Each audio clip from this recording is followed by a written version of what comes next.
Good morning once again. This is Maureen. My name is Maureen. I'm the CEO and founder of the Edge Solutions Consultancy. We're in partnership with Malipo Circles. And this morning we are discussing investments with Noah. Noah is our moderator. And we have Mr. Pius Mushiri as our guest and Eric Oyugi of Malipo Circles.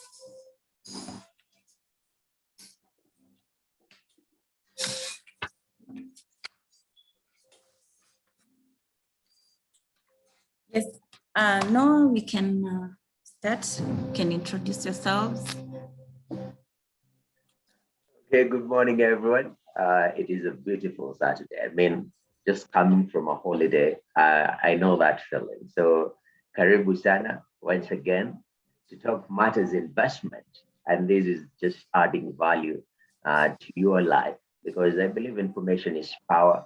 And we have a powerful panel right here with experience who've done it. So when they talk about it, it's something they've seen work. And that's the beauty about the panel today. So we're going to be highlighting quite a number of issues in regards to investments, especially in a Chama setup where you have pooled funds. Okay. And from that also you can take some lessons that you can apply individually. So I hope you have a notebook. It's very important. They say, a slight writing is better than the sharpest memory. So noting down things is very important. And welcome. It is beautiful to have all of you joining us online. All right. So shall we hit the road running, Maureen? Yes.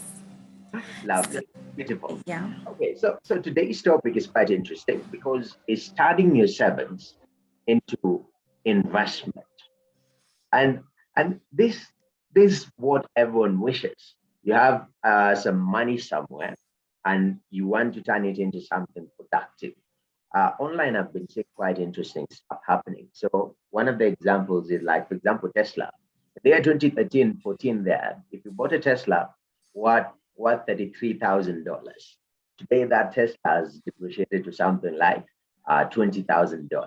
Okay. Mm-hmm. Somebody who took the $33,000 and bought Tesla stocks, now he has millions of dollars.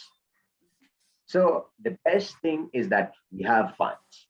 Question is, how do you utilize the funds? You might choose one route that in 5 years' time might not have added value to you, but another one will have done that. So we start with the question, what is investment? Let us demystify that issue first. When you talk about it, what exactly does that mean? And I want to bring you Mr. Pierce. Pius, depends where we went to school. It can be Pius, Pius. But when you talk about investment, what do we mean? I think quite clearly you went to the right school. They call me Pius.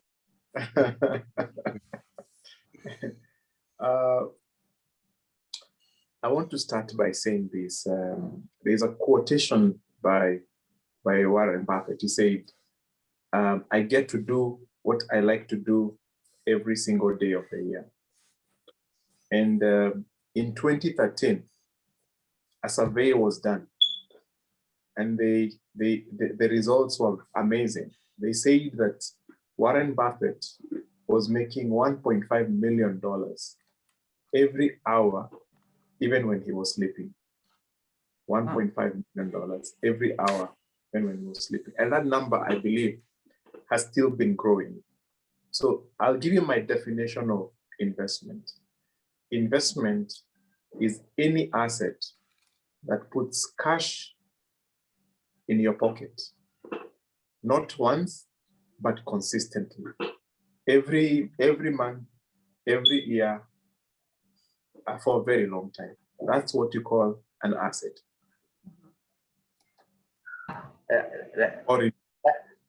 Yeah, that is quite, it sounds so simple until I'm like, yo, wait a minute.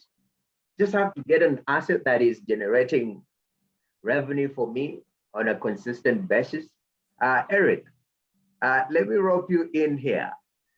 Do you have a different definition of investment, or how do you put to you what is investment? I think Pius has been able to capture investments quite succinctly. What I'd maybe add that a lot of people don't seem to think about as investments, or what a lot of people don't try to put in perspective of how important it is the tools that then enable you to grow your wealth, as Pius calls it when you're investing. And it's quite funny that he has given the example of Warren Buffett and Berkshire. Okay, so the investment is what is the tool that makes them be able to make the decisions that they're able to. How do they analyze where do they put their money to be able to make the amounts of money that Pius is now talking about? And I think that all starts with having the right kind of attitude on it. And the right illustration I have to give about this is it's a story I like giving all the time. It's a story of this man who lives in an island and only can live on one fish a day. Okay, that's all he needs. But he has to fish using his hands. So he goes to the river every day, the lake. He has to sit the whole day until he's able to catch a fish out and then go and cook it and is satisfied. But of course, this is very tiresome for him the whole day. So he decides to one day think about it. So for that day, he slept hungry, but thought, what can I do to make my work a bit easier? Therefore goes to a tree, gets a branch, sharpens it, and now he can go and catch 2 fish a day because he's not using his hands. He can now spear, and that's what we call a spear. He now does that, he caught 2 fish a day. All of a sudden, from 1 fish, which is what he can consume, he now has 2. What does he do with the extra fish? He can decide to sleep every day and maybe go fishing now thrice a week because he has enough fish. But he can still decide to go fishing every day and sell the extra fish, okay? The spear in that case became a way of him to create wealth because now he can either create more time for himself and and get more rest and spend more time with his family, or he can take more fish and have whether it's butter trade and get something else to eat with the fish, whether it now becomes rice or he actually sells it and get cash that he can put in the bank. So that becomes a very important part when we are talking about investments that I think we all tend to forget about. And I put a lot of emphasis on that because it is what determines whether your investments become a speculation or it becomes an actual investment that you can be able to use for a very long time in your life. Mm-hmm. Quite clarification, and we shall be heading down there where you as a group, you have pulled your funds together, you're thinking about investing, or you've already put it into a particular asset, and they're giving you some signs. So what are the telltale signs that this is sustainable in the long term, whereas also compared to the short term? But that is the definition of investment. So we understand it is setting up something that brings returns, asset that brings returns. Now the question is, now as a group, we have pulled your funds together. You have 100,000 shillings or 1,000,000 shillings.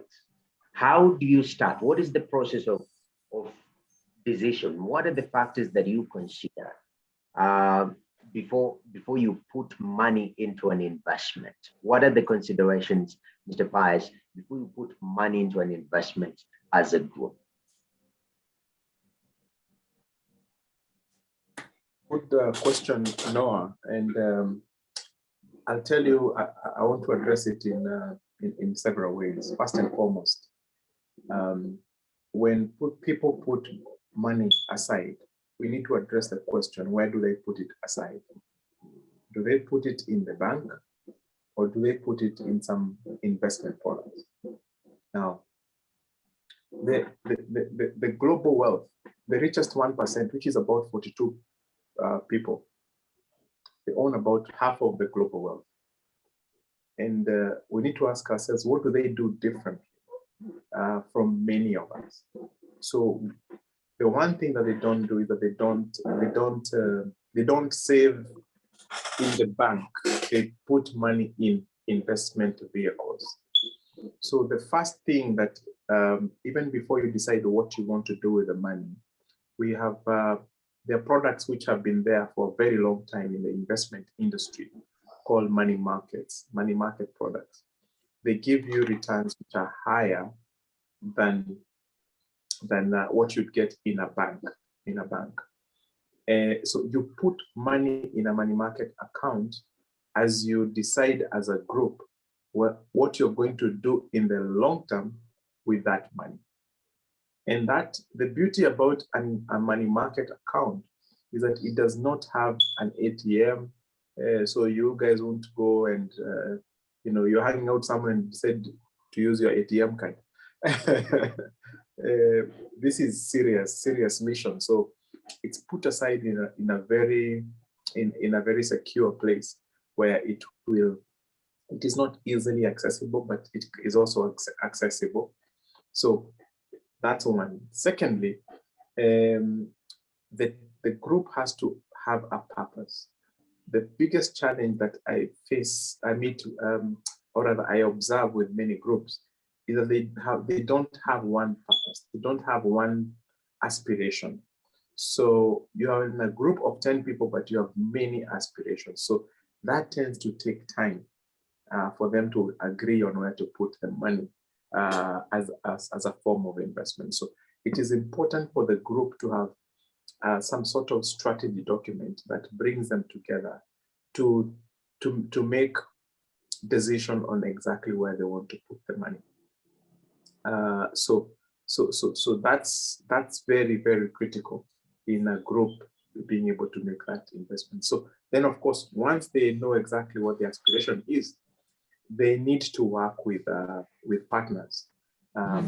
Again, another big challenge for investment groups is the fact that the members have 8 to 10 hour jobs. So they don't have time to evaluate opportunities, to separate good from bad opportunities. So and also again, it is also not their core business for most of the members in terms of training and expertise to be able to analyze opportunities and choose which one most people say that again, some put money in Tesla, there would be a couple of millions up today. But others also put money in places where they lost a lot of money. So how do you choose good and bad opportunities? So it's important for people or groups to use experts. And experts can come in terms of a member of the group is an expert, and this is what they do on a day-to-day basis, or they could hire that expertise out to a fund manager or any other professional who does that on a day-to-day basis. So that's very critical in identifying the asset. Then, of course, even when you know exactly where to put the money, the question is, there are still so many opportunities within that set of identified investment universe. So the key word that I really want to say here, and really maybe I'll pause there so that the other members of the panel can also contribute in, is cash flow. Cash flow is the biggest determinant of a good asset from a bad asset. So you have to choose the asset that will give you the most cash flows going forward. Yeah. Definitely, quite some good nuggets right there. Eric, you deal with chamas and each and every single day at Malibu Shackles. This is your specialization, helping chamas and these pool plans to be able to do something productive and to create structures. So looking at the same question in terms of planning, what have you observed many chamas before they invest their money? What is their mindset? Is it the correct mindset? And what are you trying to change in that regard before people make investments? Thank you very much. Now, once again, one of the key indicators we've looked at and we found to really work for a lot of chamas that are successful is let's start, okay? We'll figure it out as we move forward. The next one is they say, okay, we have this project. So they have what we call project-based savings. So they first agree and say, we want to be able to buy land. Then they do what is the investment needed to start that. Okay, so they say 2 million shillings. Then they invite each other who wants to then participate in that investment. Then that becomes the saving. They say, we want to do this in 6 months. Then they now start a project-based saving towards actually acquiring an asset. Whether it will now be defined as a good investment or bad investment, those are different decisions altogether. But that is the first basis of actually looking, how do we then start to create wealth at this point? By actually acquiring an asset that can either appreciate with time, which we can then sell, or we can be able to use to add value on by building or starting some other project on it. So that has been one of the most successful indicators I've seen. Another one of them is when we are just saving, most of them then realize, look, instead of us getting loans from alternative sources, we can lend between ourselves and grow this pot. Because at one point we all need money. Why should I go to the bank or to Mshwari or to any other channel? Well, we can lend within ourselves and let the interest then be part of the chama, as that's how we grow the value of the asset and the liquidity that we have within the platform. So those have been some of the 2 key channels that they've had. Of course, our aim is to make sure there are processes around that makes every member of them then be comfortable.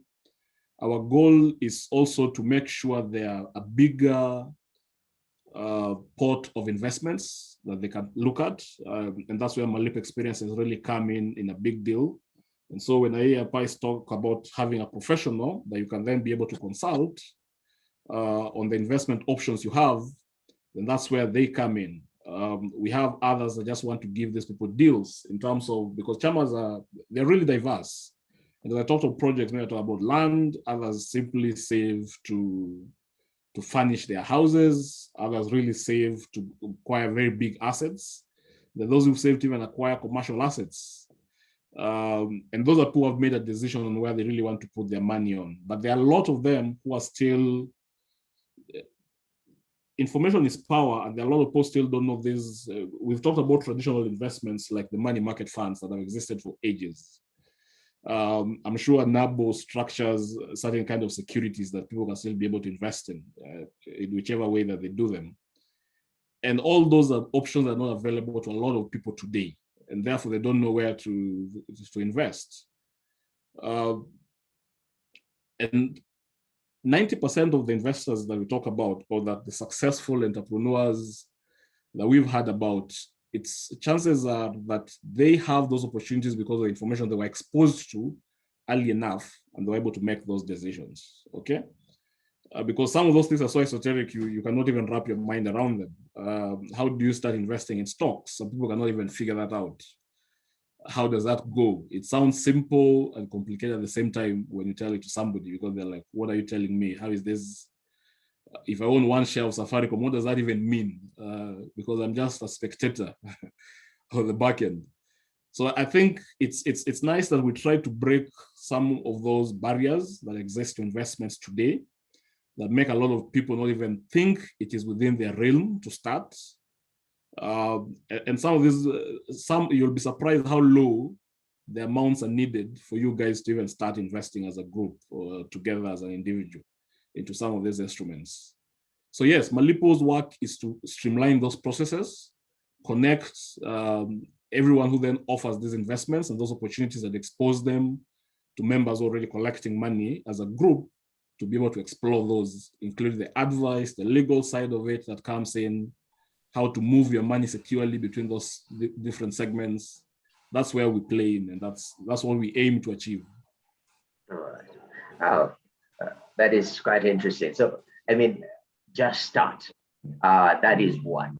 But secondly, have a purpose, as Mr. Mushiri earlier on noted. You say, different chamas have different purposes. For me, for example, maybe I want to acquire land. That's the chama that I joined, and we say we're going to acquire land, and this is how much we need. So we already have an end goal in mind.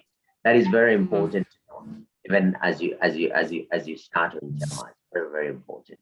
Okay, so looking now at those options, Mr. Mshiri have already touched on a couple of these. We've spoken about money market. Markets.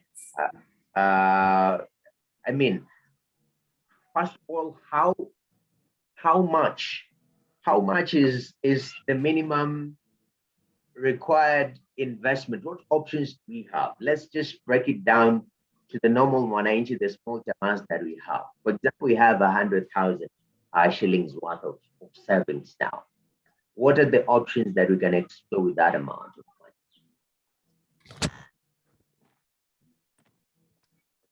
money? No, the options that are available to anyone are innumerable. There's just too many. If you look at, for example, the stock market, you can invest as little as 100 shillings, just 100 shillings. If you look at money markets, you can invest as little as 1,000 shillings. They're enough. Fund money that's taking 1,000 bob. So the options are just so many. So the question of minimum is not even a hurdle anymore as far as investment is concerned. There are enough options that are available. If you look at what the government has been doing through the what do you call this? There's this fund that they started recently. Where's the fund? Sorry? Where's the fund? No, leave Wezo Fund. Is it Akiba? No. Is it Akiba Fund? Yes, there's also Akiba Fund, yeah. Yeah, Emakiba, Mm-hmm. which enables individuals to invest as little, I think, even 3,000 bob into Emakiba and buy government bonds. I mean, these were things that were previously inconceivable for any individual to invest in. So I think the capital markets has done a lot to make opportunities accessible to many. But again, when you're faced with a lot of choice, you also start wondering where to go, where to narrow down. So the one word you keep hearing me talk about is aspiration, because investment is not an end in itself. Investment is a means to an end. And you need to define your end before you start choosing the means to the end. If you're going to Mombasa and you need to be there for a meeting in the next 1 hour, I'm sure you will not choose to go with a train or a bus. Then your means there is narrowed down to flying. And the same thing with investment. So it's about the aspiration. So maybe we can talk about different aspirations that groups have. And let's come back. Why do people come together as investment groups? That's the question that we should also be able to ask ourselves. For answer your question sufficiently, I believe people come together in investment groups or chamas or whatever other format they may come together, merry-go-rounds, to be able to achieve something that they cannot be able to achieve by themselves. Individually. Correct? Yes. So you need to ask yourself, why am I in this group? Is this group enabling me to do something that I may not be able to do by myself? Then that group meets its purpose. So there are different purposes that we will see. I'll give you my personal example.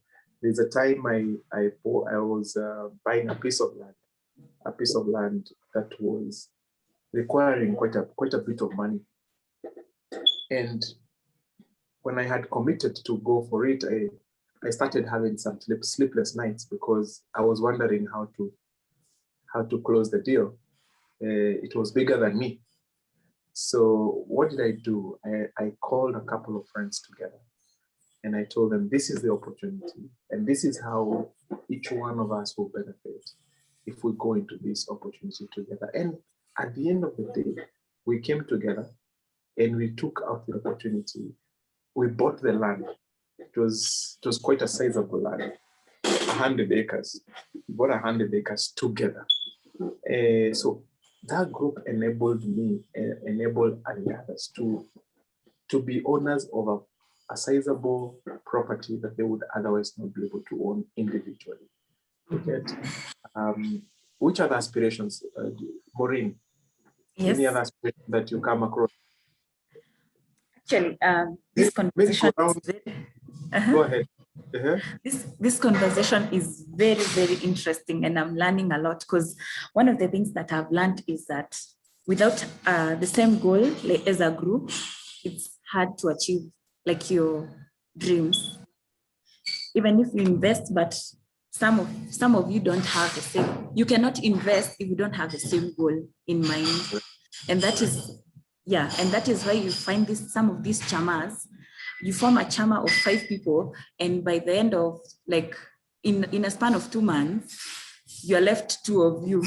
Like we had a chama in campus. I remember we had a chama in campus back like a few years ago. Okay, it's not a few years ago, in 2014. And I don't know what happened to the chama, by the way. I don't know. I can't tell what happened to the chama. The last time I asked people, are we contributing? Like chama iliisha. the chama is no longer there. So I'm like, what happened? And I think Eric should have been there that time. He should have saved us. Brought you guys out. Yeah, so yeah. So you can see. Was your chama, what was it, a merry-go-round? It was a merry-go-round. Merry-go-round. So let me talk about merry-go-round. So what do merry-go-rounds do? Merry-go-round, you contribute on a monthly basis, and that money is given to one of the individuals. And that money is more than that individual would have put together by themselves. So what do they do with that money? They probably go, pay education for their kids. They do, or they a plot of land or something. So it really helps them to achieve something they would not be able to achieve by themselves. So for you to be able to do this merry-go-round, it needs to be something that is going out as often as possible. So for that particular purpose, I would say merry-go-round, members of merry-go-round should invest in highly liquid investment products. And money market is an ideal product for merry-go-rounds. So that when that time for you comes for you to be able to, it's your time to give your money to the chama. That money has already been accumulating in the money market account. So that's how you match aspiration and purpose. Let me give you another more interesting example. There are 1.4 million boda boda riders in Kenya. And somebody approached me last year and they asked me, Paz, what can we do for boda boda? And when I started examining the numbers, I was in shock because the 1.4 million boda boda riders, they do 22 million rides a day. And one ride is 50 shillings on average.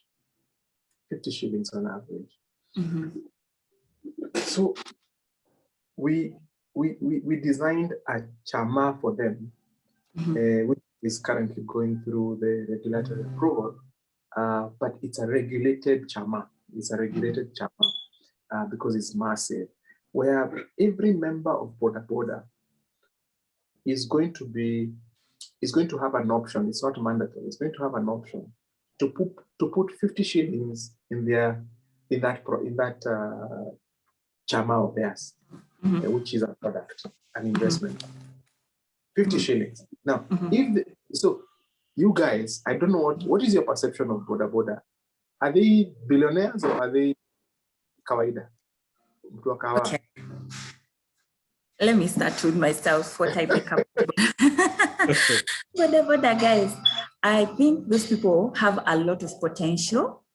Because I was reading another story the other day, another article about a guy who has a boda boda business around City Cabanas. And he started, I think, 8 years ago. And right now he has built his own place. And I think he's concentrating now on rentals. And he has two boda bodas. There's 2 boda bodas. Yes. So let me ask you, because in using the Kenyan terminology, Mhm. Are Boda Boda people dynasty or are they hustlers? Even They're hustlers. they're hustlers. Now, What do you listen to think? this. 50 bob every day for 1 month, they will have more than 2 billion shillings in a month. Mhm. 2 billion shillings. Mhm. At the end of the year, they'll have more than 25 billion shillings. Now, that is not, those are not hustlers. Those are not strugglers. Those are not struggling fellows. You understand? But that's the power. That's the power of putting small money together as a group. It's the power of pulling together as a group, as a chama, whatever you want to call it. Now, aspiration. Let me talk about aspiration. So the aspiration we've designed for them is we want to find a way how you can move a Boda Boda rider from just being a rider to owning the motorbike, from owning a motorbike to owning a tuk-tuk, from owning a tuk-tuk to owning an Uber chap-chap, from owning an Uber chap-chap to owning a matatu, yeah, a Nissan matatu, and from owning a Nissan matatu to owning a mini bus, and from owning a mini bus to owning a bus, and from there to owning a whole fleet of buses. Fleet of buses. That is the journey. Now, this gets even better. With 25 billion shilling to their account in 1 year, in a couple of years, we want to bring in partners where they can be able to have their own assembly lines where motorbikes will be assembled here, yeah, and sold by them, and they make profit out of it. They will have their own car washes. They will have their own petrol stations. Just imagine the possibility. There is no one Boda Boda guy who can do those things by themselves. But what are we doing? We are doing it through investment. So you're saying, because we are looking at it in the long term, some of the options will have some government bonds, we'll have some corporate papers, we'll have some investment, what we call private equity. So there are many. We'll also have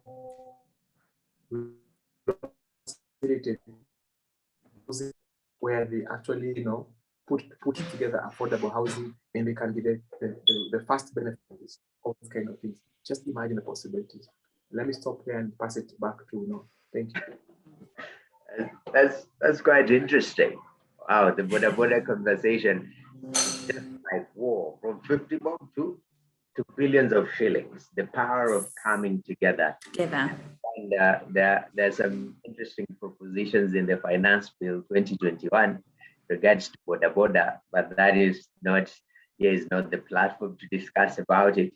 We'll touch on it in different platforms. But Eric, I mean, Pius has touched on some of the options depending on the aspirations.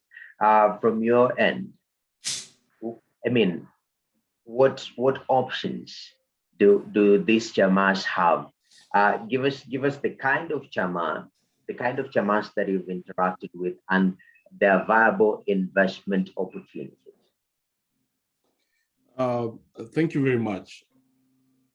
I really like the concept of people coming together, and I think it tends to, if we break it down from what the aspirations is and from the people we look up to and what they've been able to achieve, and I would just like to break that down so we see where does this idea really come from and how it is applied in different ways across different segments and different markets. Pius has really captured how you can make a Boda Boda grow from one thing to another, depending on what the aspirations are, what the dreams are, and how you see the big opportunity. Any big investor you can think about, any big billionaire you can think about, there's this clever idea that was formed a long time ago, what is called going public, when a company goes public, okay? And then it gets every single person who can afford to own a share in it to then be a member of that company. Ideally, what did they do? if you really come to think about it, it's really a big chama with a few people who are paid to then run it.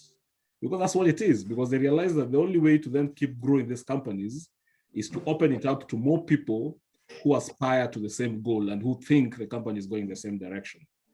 So any company that goes public is just forming a big chama because they want to raise money. They cannot raise that by themselves.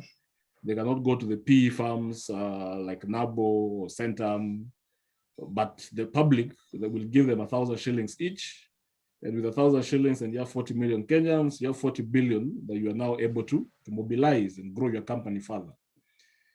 So the idea of chamas is it's so basic in a structure where we start from, but it is what is scaled across everything else that we get to do.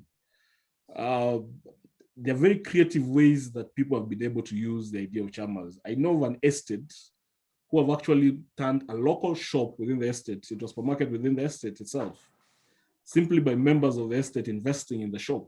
They're saying, how much do you need to be able to serve us as an estate? And since one person cannot be able to do it as the shop, they made it into a supermarket.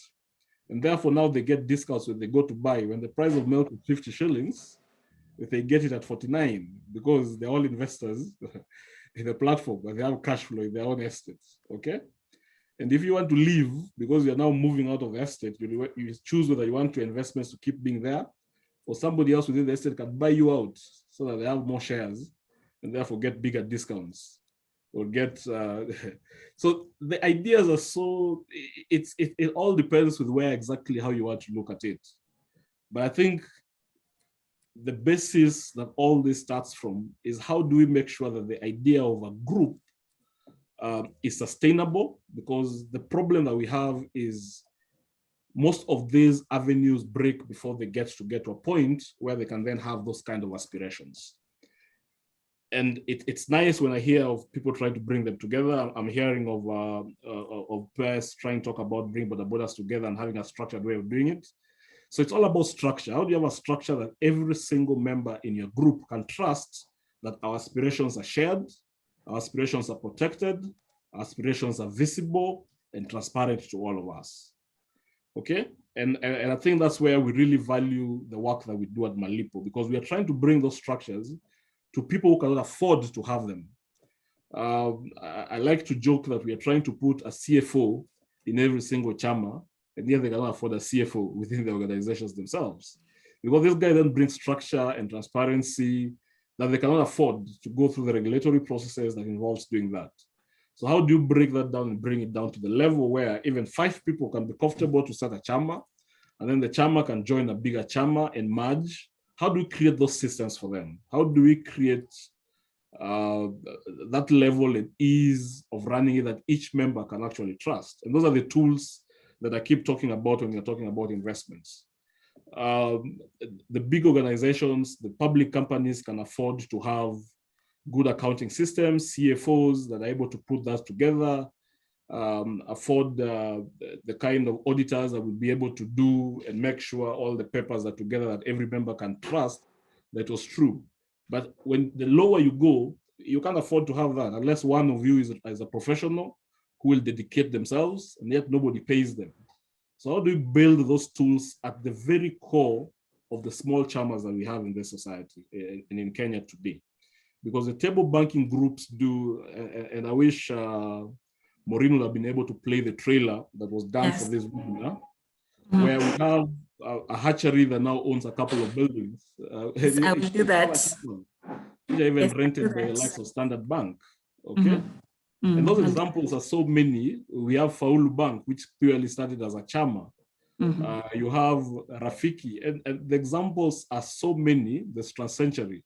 It all started with systems. It's people who come with the same goal that they want to do this, but how do you then make them stick together? How do you bring in the trust, the treasury functions? Because it's all money. Eventually, it's all about money. It's all about the bottom line. The bottom line is, do I get money back in the long run? Okay. And of course, there's also the social side of a chama, which we also never want to be able to get away from. So yes, I think I'll yeah. That is quite interesting. And Maureen, the issue of the video, actually seeing examples will be important, and I'll be saying that later on. But I mean, I'm looking at a couple of young people are watching this. Yeah, they know at Malipo, I'm gonna get the structures. Yeah, help us, legitimize what we are doing here. Make sure we are not eating our money. Yeah, senye kimeumana kidogo, understand sometimes there are those temptations. So creating sort of a structure. Now from there, are there levels to this game? Yeah, we've saved 10,000. Yeah, I know you've spoken about ambition and the end goal of the group as an individual, but in an overall sense, are there particular, savings brackets that allow you to invest in particular, assets? And secondly, looking at the new environment that we're in right now, what are the popping opportunities? For example, I know big time amongst young people, everyone is talking about cryptocurrency, left, right, and center. Get a Bitcoin, get Dogecoin, whatever is happening online in the crypto world seems to be an opportunity that is really popping up for a young chama looking at a very young chama. What options do they have in the current ecosystem that can give them maximum returns? I think it's important that I point out that we are not, Malipo is not an investment house or an investment advisor, okay? We are a platform that digitizes your chama operations and then provides a marketplace that gives you an ability to then channel those investments to wherever you want to, okay? We are very keen to have a differentiation between those two. So we will not invest your money. We will not tell you that we are the ones to allocate your capital to where you want it to go. That is your job. What we can do is provide you with the tools to enable you to make those decisions on where you put them, okay? So Malipo can then have a marketplace of people who will then tell you that this market fund that you can be able to invest in, and you have to sign into those independently. Of course, we'll power them through Malipo, but we do not invest your cash. Whatever money you put there, we just digitize every process that you're used to doing within your merry-go-round or your chama every single day. And what are those processes? It's monthly contributions. We therefore help you keep those records. We perfect the bookkeeping processes for you. We perfect you knowing who has contributed, who hasn't contributed. If you guys offer loans, we enable you to be able to make requests for those loans, have them disbursed through the platform, do the interest calculations for you, give you the reports that are needed to basically make sure that you have record keeping in place, okay? Because even the simplest companies, record keeping is where it all starts. That's why we all invest in accounting systems. So that is our core. That is what we specialize in, and that's what we are very good at. Yep. From there, when you have the money, you can then ask, now where do I then put this cash into? And that's when the Malipo experience and marketplace then comes in. And that's where you can now be able to use the Malipo marketplace. Therefore, they will offer you, if you want credit, then there's a marketplace for everyone who wants to offer you credit, because they now have an analysis of how much you guys contribute. That data is now available and you've allowed them to actually access it because you want credit at that time.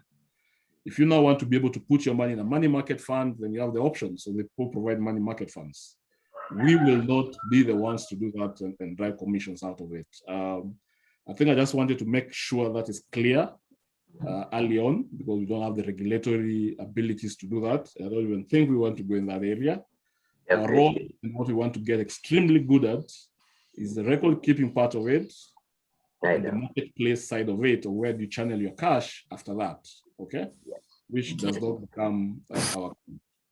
So basically, you make sure the structures are there to give you a strong foundation to be able to make these moves that are very important for the growth of your chama. Exactly. And now, since you have that basic structures, operational structures that you set up to set up a chama to perform well. Now the question is, Mr. Pius, Pius rather, you see the group of school I went to, it misled me a little bit. But the question is, in regards to the element of putting money now, we've pulled up, Malipo has come in, given us the structure. You've told us that it depends on the aspirations of the group. But I understand trends do come and go. Yeah.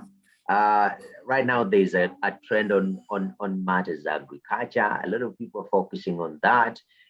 From your where you sit, what opportunities have you seen where chamas can pop into, yeah, and take advantage and make some maximum investments? I know you touched on some of these products initially, but are there avenues that these chamas can explore further, and especially, new trends?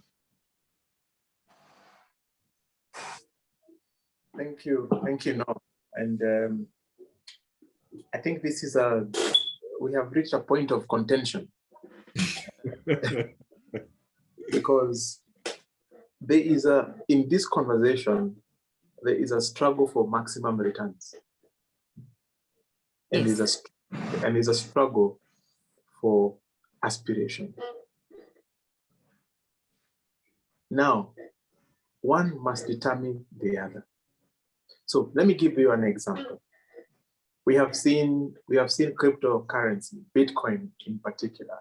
We've seen it at $4,000, isn't it? We've seen it at $20,000, and we have seen it come back to $8,000. You get, in all these movements, people have bought and others have sold. And some have lost a lot of money and others have made a lot of money. So I want to put this into context. Mr. Noah, can you put your child's education fees on such an asset? If I get children, I won't. When you get children, you won't, right? You won't, correct. So you can see the importance of aspiration. Aspiration determines the aggression on investment. Now, somebody else comes to me and says, Piers, the education of my children is sorted out. My retirement is sorted out. Even if I lose my job and everything comes to a standstill because of COVID, I still will not go to bed hungry. Here is 5 billion. You can put it in cryptocurrency. Is that a bad aspiration? Just want to grow. It is very much consistent with where that particular person is or that group is. So we have to nurture our we have to rhyme our assets or our investments with our aspirations, because aspiration drives everything.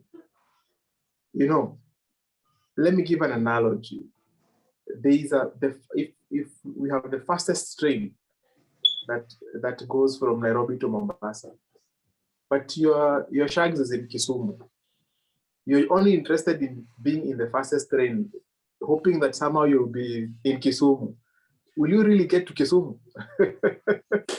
So if we focus our conversation around maximum returns, then there is a very high likelihood we'll never get to our destination, because we are just choosing the fastest train without considering where exactly you're going. So it's important for anyone who is listening to me to make sure that we understand investment is not an end in itself. Investment is a means to an end. And in our profession, I can lose my CFA designation by just giving a blanket recommendation that, everybody buy Safaricom, everybody buy cryptocurrency. Because what am I doing? I'm like a doctor. Yeah, you can't go to visit a doctor and he's giving everybody, if you just visiting a doctor and here the doctor is giving everybody malaria queen, would you even dare go inside? We diagnose, we listen, we diagnose, and then we prescribe. We listen, we diagnose, you prescribe. Investment is not a joke. Investment is a serious thing because this is where you put your life saving. This is where you put your hard-earned saving. This is where you're actually trying to secure your future. So it's not something to follow everybody. Let me give you an example. What was the most common asset that people were buying 5 years ago, going backward 10 years? What is the most common asset? Give me a wild guess. Maureen, what was everybody buying? I think land. Land. Exactly. No, people also bought quails. So what happened? I was thinking about that. Land because we had, you know what? I bought. You get it? We had that. Oh, by the way, my friend bought Those land, quails. an acre in Nanyuki, and now they've sold it at twice the price. And now they are buying another one, and now they even say, hey. Then all of us went into land. Mhm. What is happening right now? Right now, everybody is trying to sell land, and there's no one to buy. Mhm. So people are sitting on assets which are not generating any cash flows. And because they are not generating any cash flows, they are dead assets. And because they are dead assets, it's as if you lost the money because it's not working for you. It's not working for you. You're generating 0 shillings even when you're sleeping. Now you depend on that kiosk or you depend on that job to meet your daily bread. Otherwise, you go hungry. Yet you have tens of millions of shillings in what you call dead assets. So dead asset may be good for someone who is extremely wealthy because they are waiting for a time, something to happen. But you, if this is your biggest investment and you have nothing else, it's not good for you. So let's move away from discussing maximum returns and let's start talking about aspiration and the right vehicle for investment. Yes. Wow. Wow. I'm learning a lot myself. What about you, Noah? I know. I'm that guy of maximum returns. So I've just been I told, know, making a kill. get your house in order, my friend. By the way, no, the reason why we've become many of us have become victims of Ponzi schemes is because we were looking for maximum returns. Maximum returns, someone tells you, by the way, I had one of my relatives was saying, there's this thing that has come into the market. You put 300 bob, 300,000, and then they give you 100,000 bob every month. I didn't need to do any analysis. I just told my wife, but this thing is a Ponzi scheme. What are they doing with the money to make 100,000 bob for me every? There is no product. There is nothing. Mhm. You get? So Yeah. the pursuit for maximum returns has caused very many people to end up in problems. Even the bank that went under, Chase Bank, they were giving people deposits at 18%, but they're lending at 19%. So 1% is not enough to pay salaries, is not enough to pay for rent. So, you're just setting yourself up for failure. For failure. Don't just chase maximum return. Mhm. Where am I going? Which vehicle do I need for that will suit me? You get into the right path. You don't when you're going home, you don't just jump into any vehicle that is moving. You look at the hey, by the way, this is number 44. It is not going where I'm going. I need 32. If you don't take 32, you end up in a different location. That's what happens with investment every day. People are taking number 44 instead of 32. Wow. Yes. As Eric had requested that, let me play this video and then we can go ahead because it's kind of introduces what chamas have been doing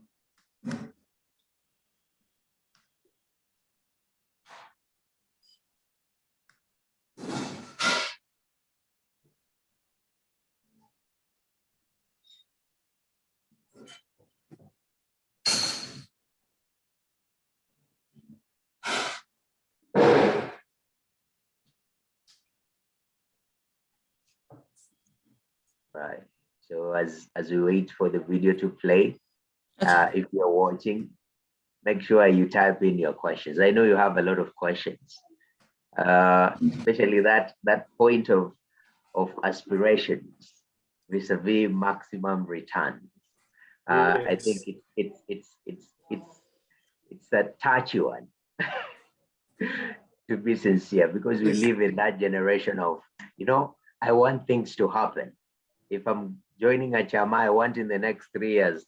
I mean, I should have returned my, made good money out of it. So even the timing bit of it, when you're considering the proper, vehicle for your investment as a chama, I think it's important that we touch on that. And I know our audience have some great questions in that regard. So Maureen will be sharing on, but as she sorts out the video so that we see a practical example, Eric, Mr. Mushinda has touched on something.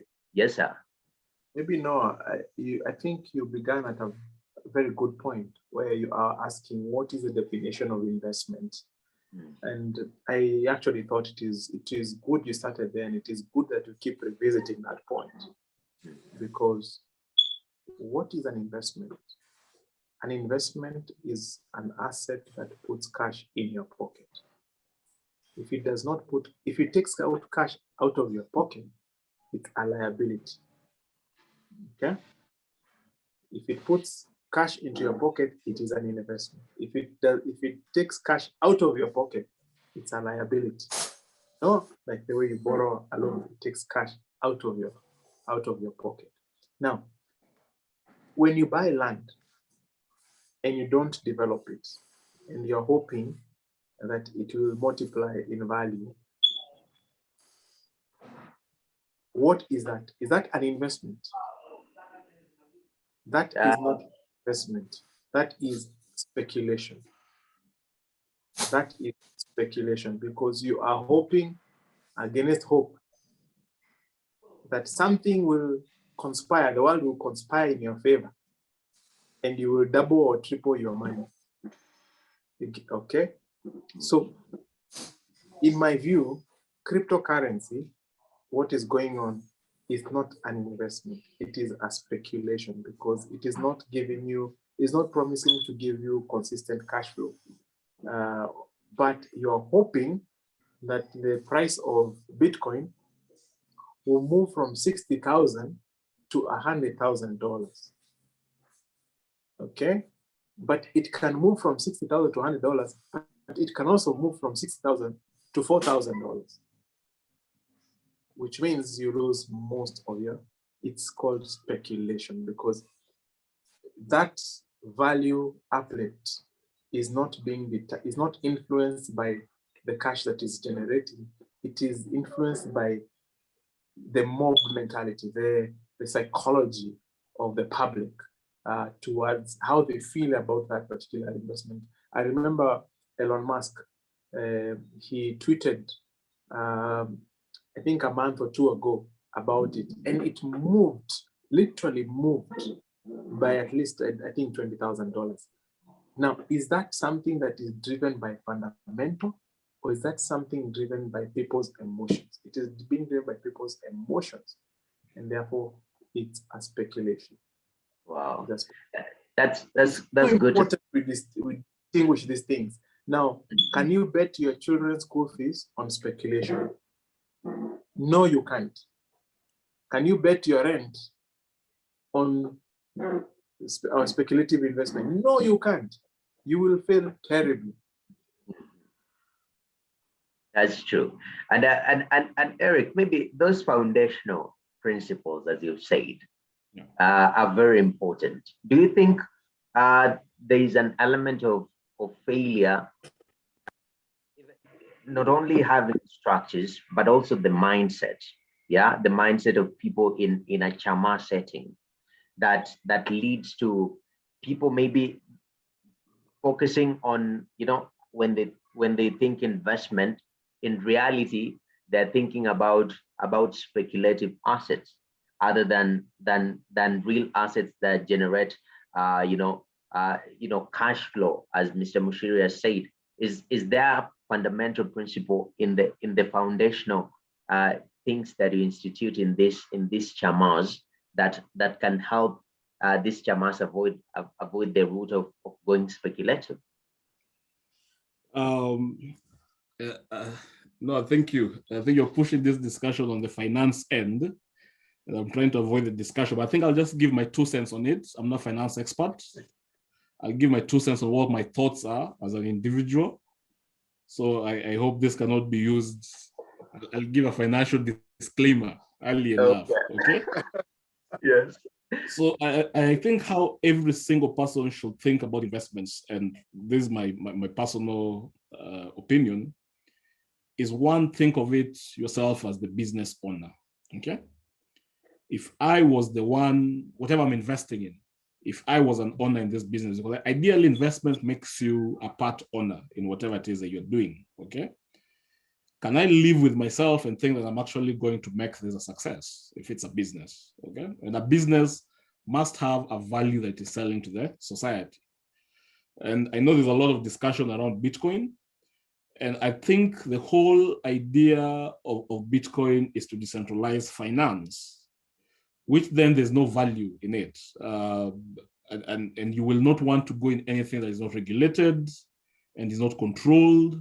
I don't think there's a way that you can be able to come back and say, I think this is what, where do I get my solace from, okay? And maybe I'll just explain a bit, this is purely for the benefit of the audience and nothing to do with Malipo in any way.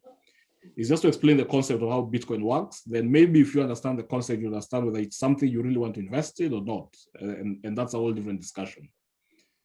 And the whole idea is based on what you call proof of work, okay? So it actually has to show that somebody actually had to work to develop what they call a coin or a Bitcoin. That is one of it.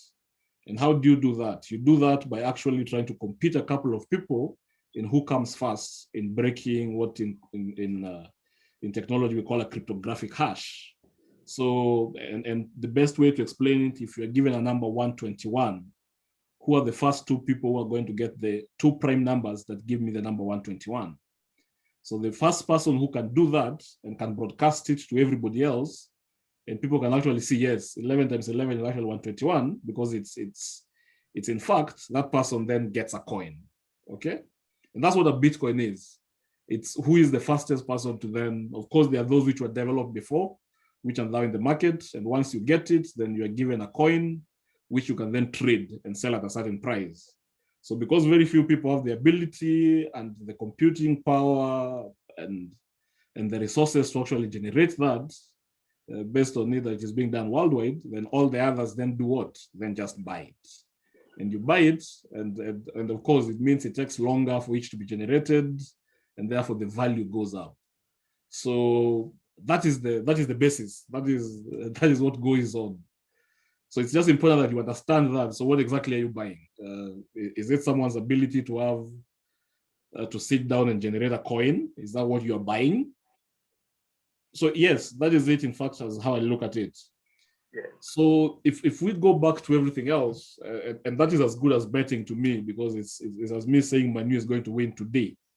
Okay, irrespective of how many analysis I do, the fact that it's an independent event, every game is independent, the odds remain the same, the house will always win. So that's my personal opinion. It does not mean I advise anyone to buy or not to buy. That is your risk appetite, what you depend on. But as a chama, I think you are responsible, and that's why I started by as a business owner. You are responsible to every single person, okay, that is in that chama. As a company, you're responsible to your shareholders, you're responsible to your customers. Every decision you make does not only affect you, but it affects everyone around you. And therefore, chamas the kind of investments, I call them, of course, what people call low return investments, or maybe secure investments that are safer, or what you call safe investments. That would be what I necessarily advise chairmans to go into when they are looking at investments in that angle. Things that are traditional. When I'm investing in a stock, I know this is a company. And I'll give an example. If it's a bank, you know what the banking business is. You know how it makes its money. Therefore, you know where, if you're expecting the price of your stock to rise, you know what is going to drive the growth. You're going to look at what is their latest statements, what's the loss, what's the profit. Their basis for you, how many customers do they have, how much deposits. The indicators that you can actually check and make a decision on, okay? If I want that is stock, if I want to invest in a mutual fund, I need to know what is the portfolio of companies they're investing in. Do I like that portfolio? That is if you want to go that deep as a chairman, or if you think that is too much work, then you just give it to people like Pius who are regulated and let them make those decisions for you. So that is my thought process, okay? And I'm not going to focus so much on that because that's not what my expertise is in.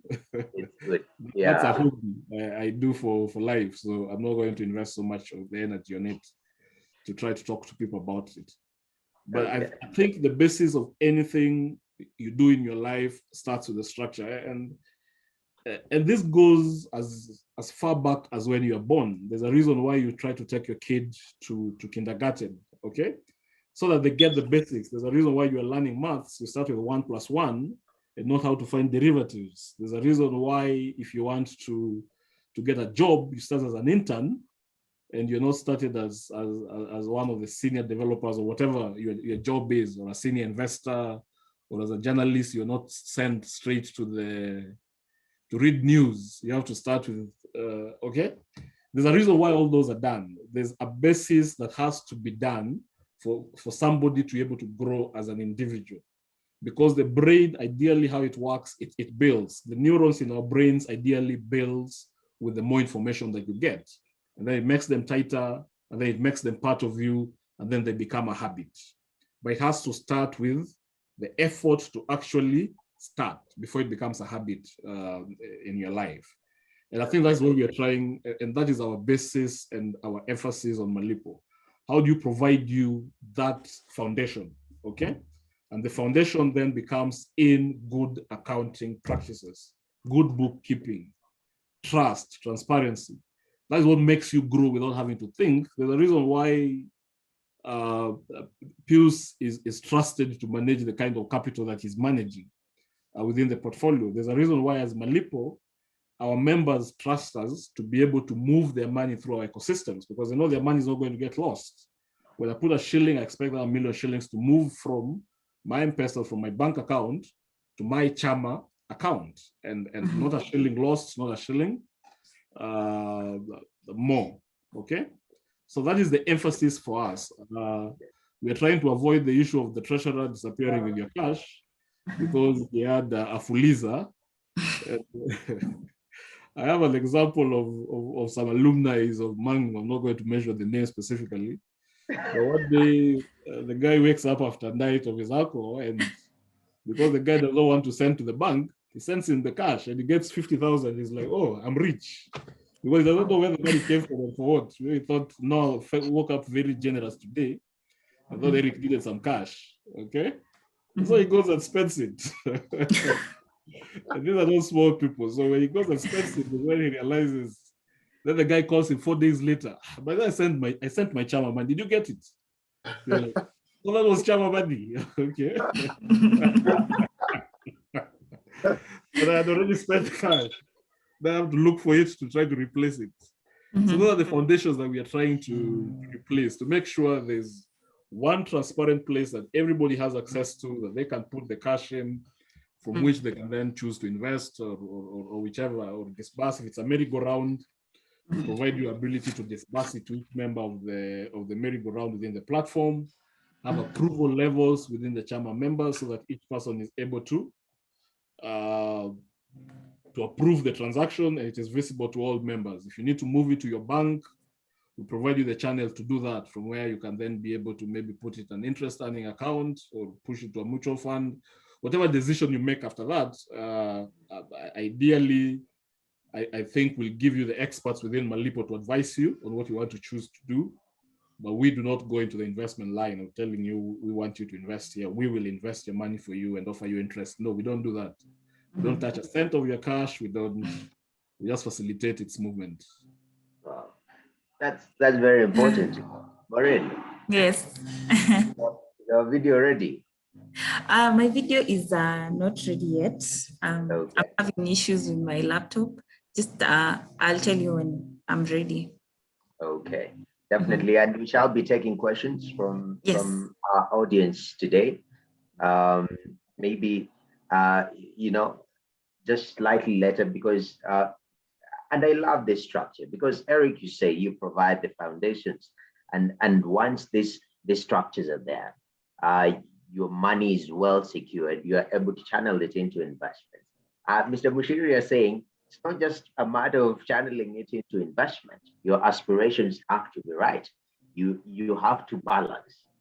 It's not just about maximum returns, but having the proper aspiration. So from your observation and looking at the Chamas, Mr. Mushiri, is there a way where or is there a situation where we might have the aspirations and the vehicle of investment are not matching? Will you give us sort of an example, and maybe for chamas out there, especially those predominant ones, what are the options that they could explore currently?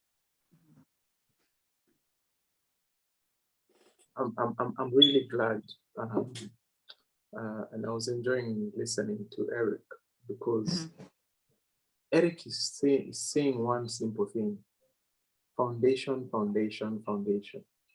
If the foundation is wrong, it doesn't matter what you build on top of it, it will just come crumbling down. And it's the same thing with investment. Invest when it comes to aspirations, your investment aspirations, they must also be prioritized, because you've seen some of these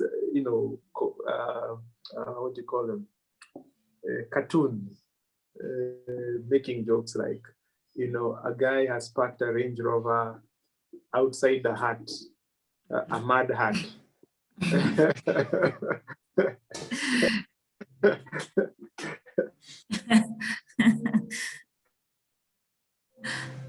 So, but you're driving a Range Rover.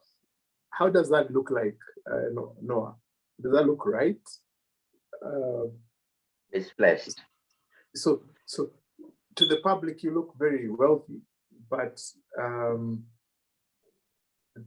you've skipped several foundational things for you to get there.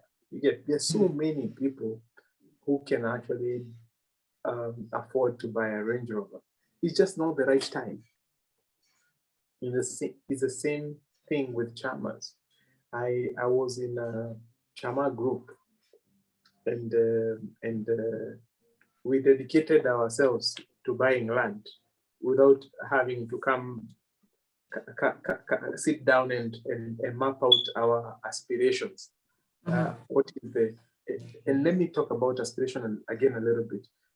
If you have a group of, let me give you different profiles of groups. You have a group, let's trans-century group, the ones that started trans-century. These were old men who are very successful in their respective businesses.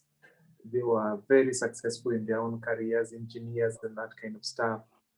They were wealthy, they had accumulated wealth for some time. They are very networked. They were very networked with the government, and anybody, the who is who, within their group of 10, 20 people, they could meet anyone, including the president.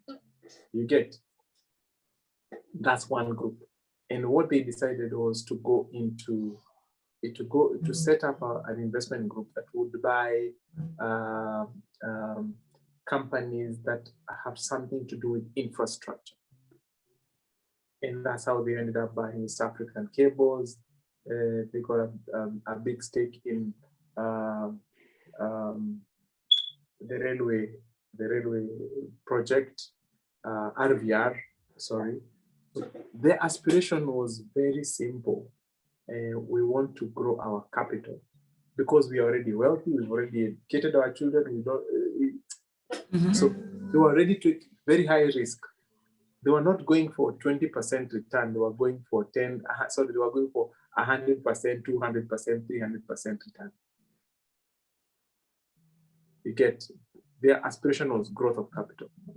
Then you come to this group, my group, we were just guys who were in doing MBA, and we came together. It was very early in our careers. We came together, and there was this buzz about buying and selling land, and we jumped right into it. We're buying land, but we all had very busy jobs, so we never really managed to sell land because we didn't have, no one was available to sell land. So after some time, we faced each other and said, by the way, we got it wrong. You get, our foundation, what we should have been doing then was to set up something that would give us consistent cash flows, that would help us to get out of this rat race of depending on salaries and high performing careers. And maybe now would be very prosperous businessmen, But we started with the wrong thing. We were buying land like the old guys. You get it?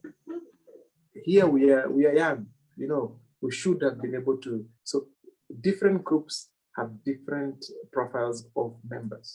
And you will notice, you won't be in a group where there's a 70-year-old and a 20-something-year-old. No. It's never like that. Yeah. And then we can confirm. It's normally there's something within the social fabric that brings that group together. And it tends to be people who are very similar. They may not be in the same careers, but they're young lawyers, plus accountants, plus everybody, and they come together. So that's it. So you need to look at the profile of your group and say, what is our biggest pain point, common pain point for all of us? And one of them could be if we lost our jobs, we could end up in the streets. So we are coming together to get into investment vehicles that is going to generate a lot for no longer dependence. So that becomes our aspiration.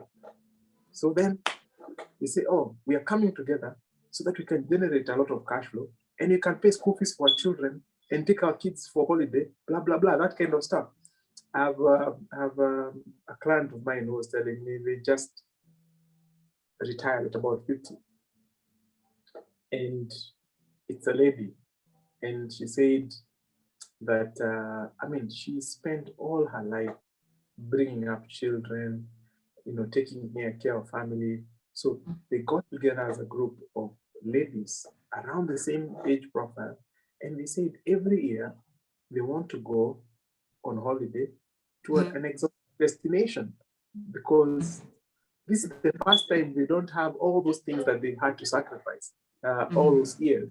So the mission of their group became to travel around the world together at least once a year to places they had never been before. So now, when they come together now, they are saving for holiday, vacations. I need $1 million by a certain time next year that can be able to pay for my tickets, pay for destinations, have some pocket money, to have fun with my peers. So you can see how aspiration shapes everything. But now I've gone one step further. The profile of your investment group is what bring out what is your common pain point, and you set that as let's overcome this together. Okay. Maureen, Yes. I told you, it's going to be fire. Yes. And it is fire and brimstone. Hey, so far what I've got. Yeah. And correct me if I'm wrong. One, for you as a charmer. Yeah. Yes. Foundations, the operations, the structure of your charmer has to be the right standing. So that's where Malipo comes in. If you haven't formalized, you have no structures around it, they're the people to help you set up that structure. That is one. But as you set up that structure and pull together your funds, as you think of investment, there has to be a common goal. Yeah. You aspire to do something even as you set up that charmer. So your aspirations have to be in check and in line, all of you, so that there is no disappointment when you know things are not going and your perspective is different from the other person or from the other member aspirations. And this is determined by where you are. Yeah. A charmer of young people cannot pull a move like the charmer of the trans-century, billionaires. Yeah. So be realistic where you're standing as a people. What do you want? What do you aspire as a people? And now with that, with the aspirations, now, how do you build proper aspirations? And Mr. Bushiri, you've touched on that. I mean, having clarity, that is one of the issues. But two, also investing. If you're thinking of investing in you spoke about liquid, especially for small charmers. What are some of the projects that are very liquid, that are will bring money, put money into your into your pockets? And secondly, avoid speculative investments unless you are in a position where you have the funds to speculate. And for the people I speak for, we don't have the funds to speculate. That one I can't lie to you. But still out there's this notion that you've seen where people are forced into projects or into investments for speculative purposes. And a lot of people are hurting in that regard. So it's good to avoid that as a charmer. Maureen, are there any questions? And what are you picking from this conversation? This is a very interesting conversation that we're having today, and I'm glad that you're going to have it even later after this. For those who have missed, that it will be available on YouTube and Facebook Live. There's a lot that I have learned about the aspirations and the goal. The goal, like, first of all, you have to, in foundation, you have to first have a foundation as a group. And that is what Eric is offering. And with that, as you grow your group, now after growing the contributions that you've made, now with that, you can go to the next level of investment. And I like that story that Pius is telling us of the ladies who decided that now that we don't have kids and bringing up our kids anymore, let's now have like our time. Because, okay, honestly, parenting is involving. And being a mom and a mother can take like a lot of your time and energy. So for them, they decided that was their goal. The goal was having fun after this, fun that they didn't have maybe earlier. So for now, the thing that is, okay, I have questions. I have a question actually. Oh, I can see Jordan. Jordan is saying great insights and very informative discussion. I can see Monica Gibige has joined us. Mbaire Maina, Lilian Buire, thank you. June Mwaseti, Jordan, Odongo, Hezron Karanja, FM, there's someone by the name FM, Edwin Wafula, Caro N, Calvin Obengo, and Biti Muindi. So there's this question, can small, okay, this goes to Pius and Eric as well. Can small charmers with small capital or money be able to afford financial advisors? Yes, absolutely, yes. And I want to make an invitation to the mass investment groups that are maybe here. I know maybe one of the biggest hurdles that they face is not even the lack of money. It is those things that Eric is talking about and the things that I'm talking about. Do they have the right structures? And do they have the right investment strategy? You cannot go to war without a strategy. And I always tell people investment is war. By the way, investment, there are always winners and losers. Let's not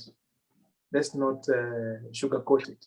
There are people who will lose and there are people who will gain. And every investment that you make, if you're buying land from somebody or you're buying whatever you're buying, the person who is selling always believes the person who is buying is the idiot.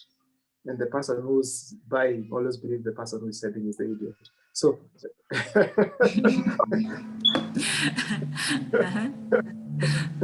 so if the market, and that's what creates a marketplace. A marketplace is a place where people of different opinions come and meet and they trade because they believe that they are sharper than the other. So I want to make an invitation for the farmers that feel that they need advice, especially investment advice, that can come to our office. And maybe Maureen, you can share my email address or something or my contacts, that we can talk to them specifically on how to start well. And if they have started, how they can restart well. And ourselves and offering whatever service that they're offering in us, we can be able to give them an opportunity to be able to give themselves a chance to succeed on the right footing. We had absolutely nothing for it, so we shouldn't feel that because you are starting small, that you do not deserve the best. So, karibu sana, can be able to help.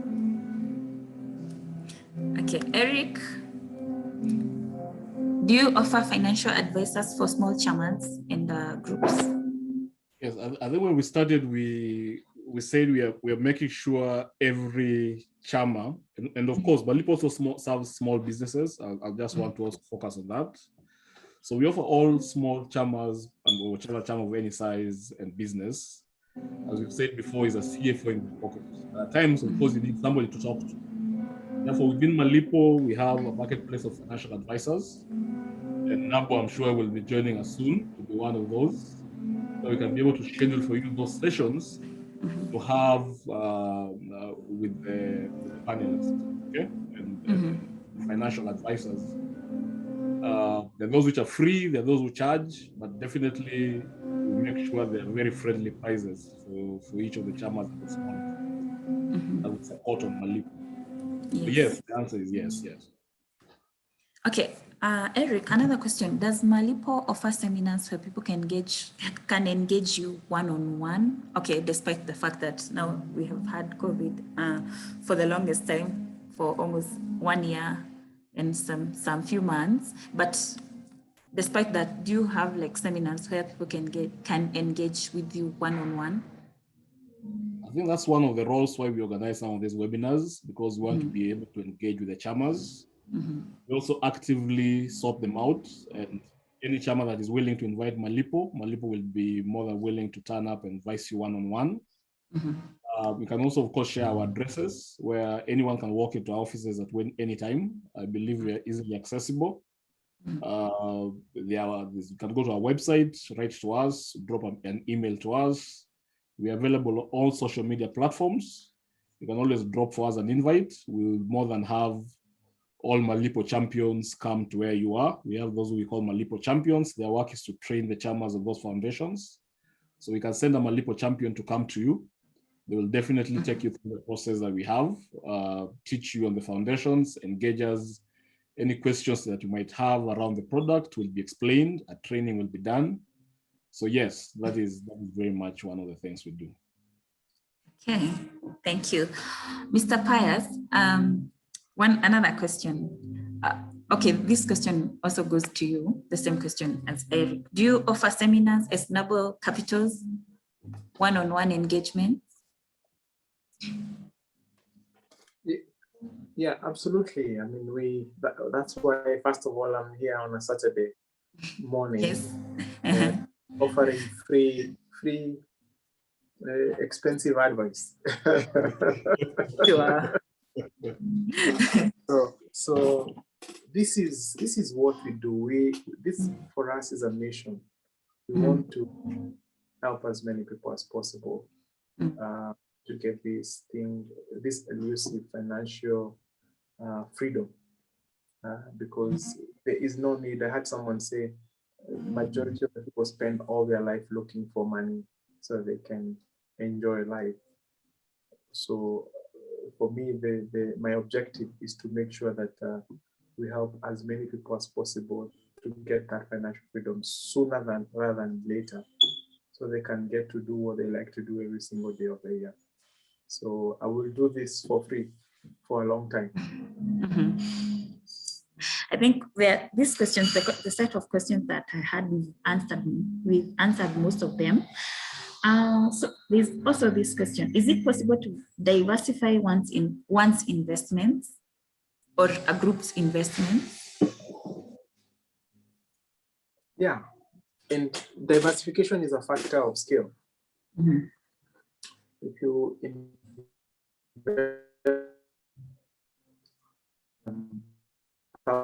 then much choice, you're likely to be focused on one thing. If you're investing a couple of millions, then diversification becomes a possibility. It also is a factor of what you're buying. We say in real estate, or if you're buying a company,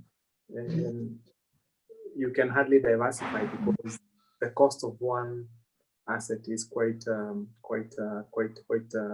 high. So that's why we have mutual funds, and mutual funds were formed to be able to give the common mwananchi the same advantage as any big institution or very wealthy person would have, because what we do is to pull their capital together and form one big financial muscle. By the way, I don't know whether you guys have understood this perception, but money market is a big chama. Did you know that? Yes. Money market is a big chama. All these mutual funds are actually chamas. Even Centum is literally a chama that was put together as an investment vehicle for Kenya. So this what Malipo is doing, facilitating chamas, it's a very fundamental part of mobilizing capital so that we can be able to achieve bigger things than we can be able to achieve individually. Yeah. So and once you have that, then you can diversify. Yes. Once you pull together, you can diversify. Yeah. What types of investments are available, like apart from stocks and mortgages and buying property, that is? What other, like, do you have can you list some of the investments that one can consider? Yes. There's so many, but I'll say there are two types of investments that are available to all investors. And one bucket is called traditional investments, and the other bucket is called alternative investments. Now, traditional investments is going to the stock market, buying Safaricom, KCB, Equity Bank, EFBL, those things, buying government securities, buying treasury bills. That's what you call traditional investments. There are 60 or so listed companies. There's about 130 government securities. And then there is also another part of it, which is we call corporate bonds, where you lend to companies which are private companies. So that's on one hand. The alternatives is where you go invest into things like real estate assets, unquoted companies which are not in the stock market. For example, if you want to invest in Coca-Cola, we've been investors in Coca-Cola. So if you're investing through us, then there is a way you can access such an asset. So they're called private companies. And then there are those now new assets which are not very typical here, like for example, the Eurobond market, which has become a big asset class globally. So I don't want to go into as you can see, this is getting technical. It's getting technical, but what I'm basically saying, we are like doctors. And when you come to us, we will put together a combination of medicine that best suits you to heal the problem or aspiration that most pains you. Another question: what are the stages of investments? Like, what do you have? Are there stages in investment, and what are they like? What are the stages of investment? So maybe here we can talk about it. That question can be interpreted many ways. So I will try and answer it the way I understand. So I'll talk about investment process. What we go through to be able to come up with the best opportunities for our clients. So the first stage, we call it screening. Screening, we look at so many assets that are within our universe. Like for example, in Africa, because we invest across Africa, there are more than 900 securities that we look after. Then that screening, we use certain criteria. When you go to hospital, what is the first thing they do? They take you to the triage. At the triage, they take temperature, and your what? Your weight. I've been sick for a long time. Now you guys have not been sick. Thank God for that. So they take your temperature, your basic metrics. Your weight, The reason why they take that, those things are what we call indicators of health. So at the screening level, we take indicators of a good investment. How much are we buying for every shilling of profit? That sort of thing. Then we choose a few that look most attractive.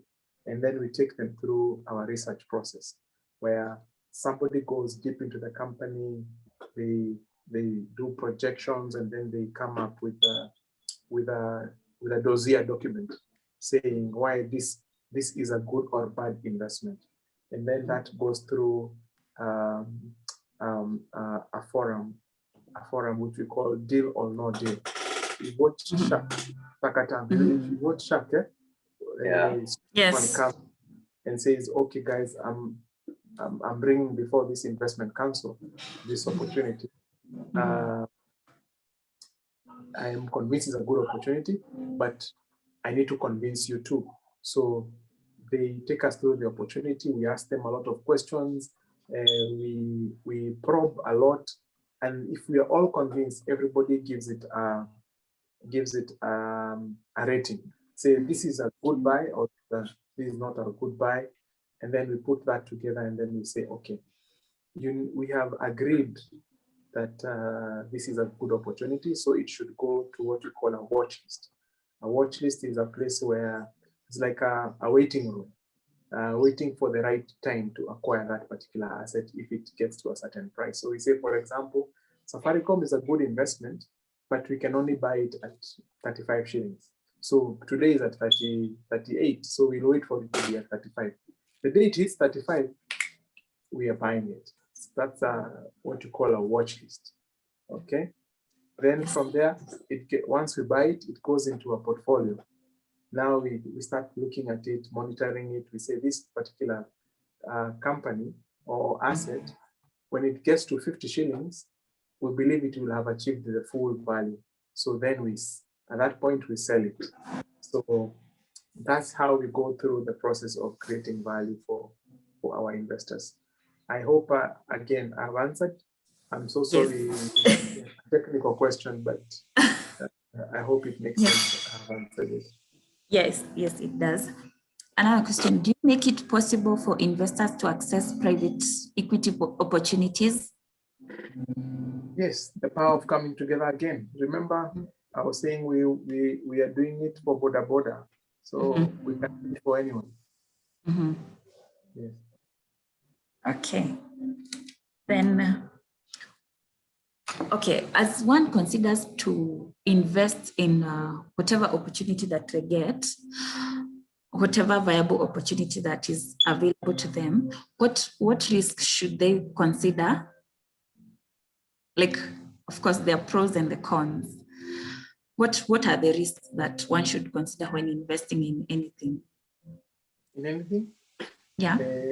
Number one, always consider the risk that you can lose your capital. Will I get my money back? If I put this money here, will it come back? At least the money that I've put in. So we call that capital preservation. So you need to be assured. So again, if the money is so critical, if you die or get into depression because your capital has reduced, then you know that you should not enter into that kind of investment. So you'll get to less risky investments. The second risk we look at is one of return. Is the return commensurate with the risk that you are taking? For example, if you're putting money in a very high risk opportunity, but you're getting very low return, then that is not a good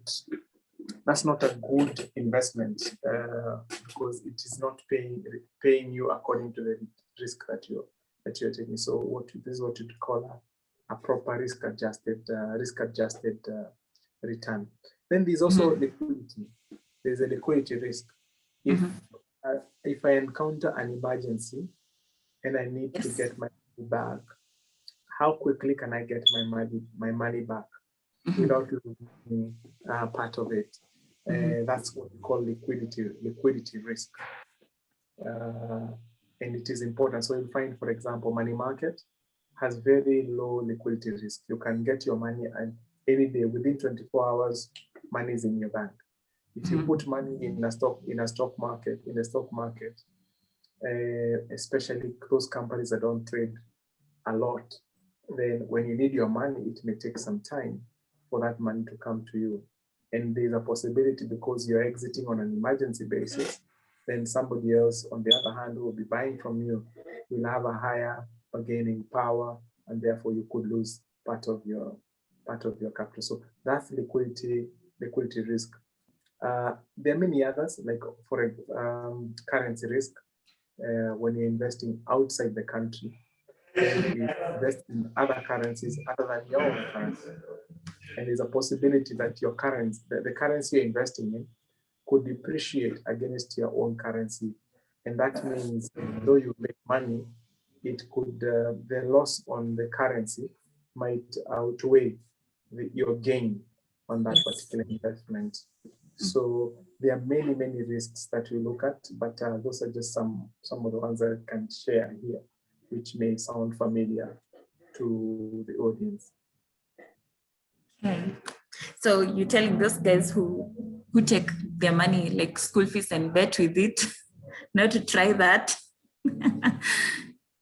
Yes. Problem. No. They will lose their families. I know. So there this okay, like Noah was saying that there are people who are looking for quick returns, and it happens that most of the young people, especially in Nairobi, they get into these pyramid schemes. There are so many of them. There was GNLD. There's something like AIM Global. There's AIM Global. What would you advise the youth on that? Go ahead. Yes, Eric, you're laughing. Are you a victim? No, I try to avoid myself having the discussion of capital allocation, but I'm going to have this as general advice. Mhm. I think NABO is best to advise on capital allocation and investments and everything else that comes. But ideally, I think any key indicator you need to look at any investment that you look at, okay? Whichever way you have your view on them is one, are there fundamentals to that business that you're actually trying to get into, okay? Mhm. So I'm not very familiar. I know that is all around network marketing, and I'm sure it has its own base. They could say they're saving on advertising fees, and therefore they pass down the commissions to you. Mhm. And I think it's brilliant from them because ideally they're getting cheap marketing and salespeople to do their work for them. So Mhm. for them, it's probably brilliant. I just don't understand the idea of you having to pay to be a salesperson to start a job. I think that's where you need to draw the line. Maybe understand that maybe I'm getting into something that is not what I'm supposed to do. But on the angle of investments, that aside, I think those are just some key points of advice that I advise anyone who wants to look at those kind of investment. I understand why people go into them. Some is out of desperation at the moment, and they're just looking for a way to start life. So we all have to try to be in their shoes before you start judging at all levels. So I try to avoid going into that. But I think the key indicators that you need to look at in any kind of investment that you try to make, one, is there a product that is actually being sold that actually solves a problem, okay, to whoever it is being sold? I think that is so key in whichever way that you look at it. Second, what is the cost, the capital cost that involves to you? Is it a job or is actually an investment? Okay. So that's when you also look at what is active investment and then what is passive investments. Okay. It's the same way you look at passive income and active income. Do you want to be actually involved in the investment every single day where it takes your time? And can you measure what is the value of your time, or do you want to give that to somebody else to do it for you? And I give an illustration because I know this happens a lot, especially with people in universities and whichever way you need cash flow. As has been said, cash flow is king. You need your life to continue. You need to be able to buy your food and put it on the table. I remember we had the same problems in campus, so we had to start assembling computers and selling it to people in campus because that's the only way we could make money. And buying computers was expensive to them, but we knew where to find RAM and motherboards and casings and put it together into a computer and sell it cheaper than the retailers in town and the Dells. Oh. And that's how we survived. So there are different ways of how you can still be able to put your money together and call it an investment or a business, okay? And once it makes those, once it beats those four, the key indicators that you're looking at in what actually makes an investment, then you're okay. I'm seeing somebody still asking about cryptocurrencies. I think we already touched on this, and maybe they watch the webinar later, they'll be able to have a view on it. But I think they're purely focusing it on PIRS. So you can maybe advise if you guys provide it as an investment class, an asset class, that somebody can buy if they're willing to either make all the money in the world or lose all the money in the world. So I think you can advise on that. Thank you, Eric. I can see Noah has gone into reflective mode. So because it's probably say some heavy stuff, allow me to share one slide, which I think I might unstuck Noah a little bit.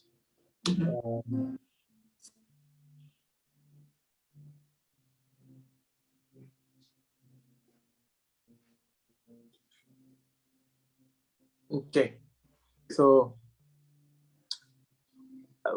I think we've tried to speak to this quite a bit, but I still feel we haven't, it hasn't hit home properly. And I thought maybe this might give a much more visual illustration of what we're talking about. When you start investing, you don't just invest because you're making a return. You invest because you have an aspiration. You invest because there's somewhere you're going. And you can see this little guy down here. Sorry, 1 second. You can see this little guy here. Where he is. And we're saying this guy must start from here, headed that way. Okay? And the first question everybody must ask themselves is, if my job came to an abrupt end, or my kiosk was disrupted by COVID, can I put food on the table? Can I still clothe myself and my family? And can I still have a roof on top of my head? If you can't do those things, it doesn't matter whether you're a billionaire by net worth or not. You must put together this thing we call a lifestyle portfolio. You must put together this thing we call a lifestyle portfolio, because this is the foundation. You can't have, it's very easy to live in a palace, but because of no cash flows, you sleep hungry because your business ran into some challenges. So you need to set aside a lifestyle portfolio. And this lifestyle portfolio basically asks one question. How much money do you need to survive or to maintain your current lifestyle? How much money? Is it 10K? Is it 20K? To some people it's 100K, to some people it's 200K, to some people it's 300K. But funny enough, Eric, my interaction even with the wealthiest people, they tell me that if they had 200K consistently coming into their account, they can comfortably survive a difficult period. And that has always struck me as very interesting, because it doesn't matter how wealthy you are or how poor you are. This is one thing that is a common denominator. You must eat, you must have food on the table, you must have clothing, and you must have shelter. So that's key. So we will never advise, even if you're coming together as an investment group, if the profile of your members are all at this stage where they're dependent on a salary, or they're dependent on their kiosks or small businesses generating income, it is important that they set their first aspiration to put together cash, to invest in assets that will bring cash flows that can help them not to depend on those day-to-day activities to meet their bills. I can see Noah is nodding his head, so we are moving together. Yes. So, true. I'm following very keenly. So exactly. So we'll say maybe my goal is to have 100K per month, and that portfolio will be set for that particular purpose. So if you're 10 of you, and that's the kind of then it's men. We need a portfolio that will generate 1 million shillings every month, and that money will be to your account every month. We have many clients that we send money to them on a monthly basis so that they can be able to meet their bills independent of their businesses. And that's really a good test of financial freedom. The second thing is this: once you're done with that, we move this guy here and we have to consider something we call a security portfolio. This security portfolio, and this security portfolio is about one thing, is about protecting this, Mhm.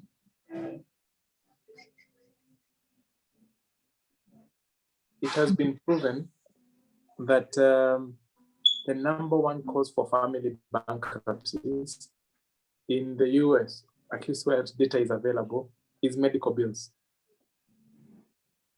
And you can tell, even here, it is a similar situation, because how many funerals do you attend, and you're contributing not just for the funeral, but to meet bills, medical bills that are accumulated while that person was ill. Meaning, by the time you get to people contributing to you, it means you're already bankrupt as a family. So medical bills really bankrupt people. The other thing is, so that's healthcare. That's healthcare. Another one of the what you call big disruptors of financial planning is education. You guys may have heard parents saying, I used to pay so much school fees for my kids. Now they are done, but I don't know where the money went.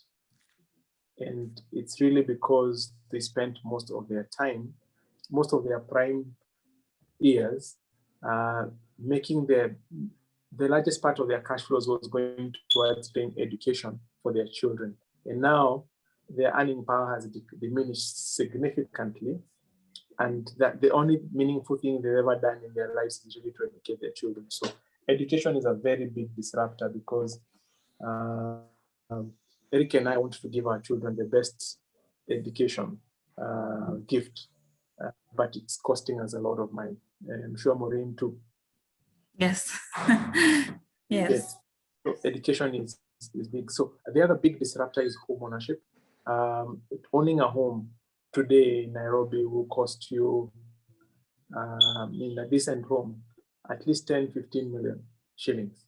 And if you have higher aspirations, then there are other things. You start getting into 25 million. Just to get an apartment today in the city, you've got to 25 million bob. So how many people come to get 25 million shillings all together? So if they commit themselves into such a project, and especially when they go into mortgage financing, then it means they pay for the mortgage almost all their active life.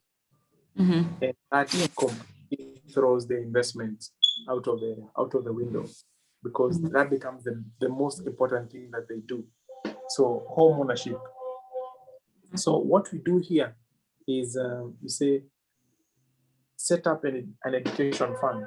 You set up an education fund, you set up an emergency fund, you set up a home ownership fund, and those things, you do them consistently. You separate them from your lifestyle portfolio, so that you are able to take care of those needs without compromising on your basic needs. So when you do these two things, lifestyle portfolio and security portfolio, you attain what you call financial freedom. You attain financial freedom, meaning you can start enjoying your life. If I would draw a line here, this part here is for enjoying.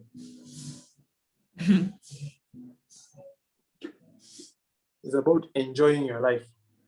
You get, because you've I can see Noah smiling. Yes, you've secured your future.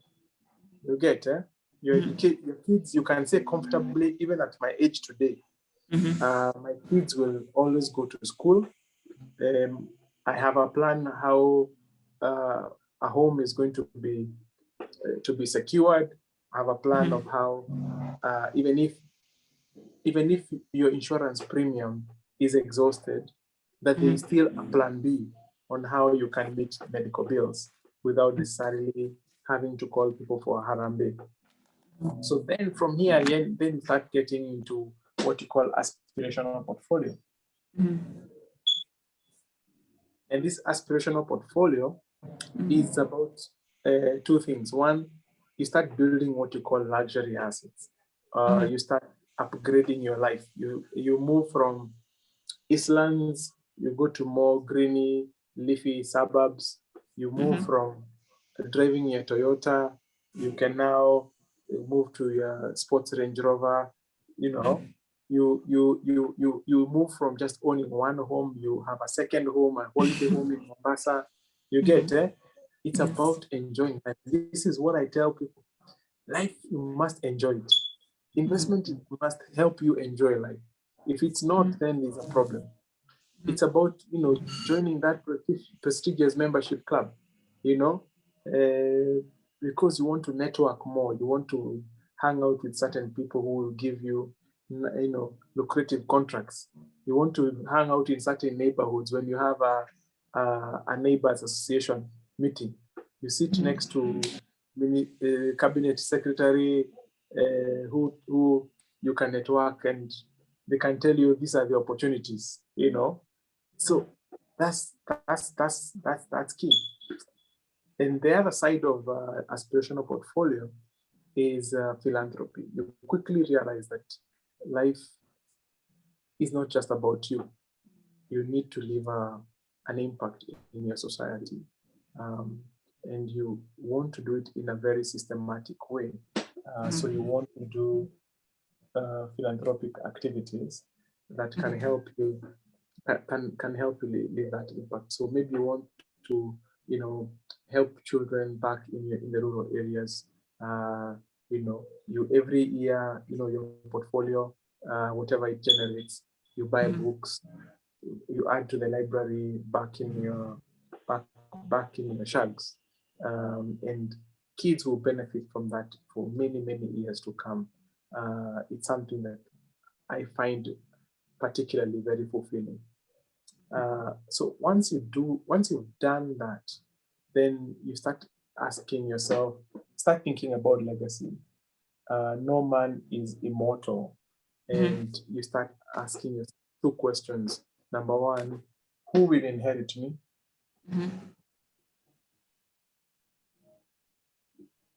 And number two, how will they inherit me? And that's what legacy portfolio is all about. So we help you to put together a legacy portfolio. So I want, I know we are speaking to young people also, but it doesn't matter. Even if you're young, you need to start thinking about legacy from the moment you are here at Lifestyle. So this again, Noah, you remember we spoke about foundation. You can't start building an aspirational portfolio when you're not sorted out your lifestyle portfolio.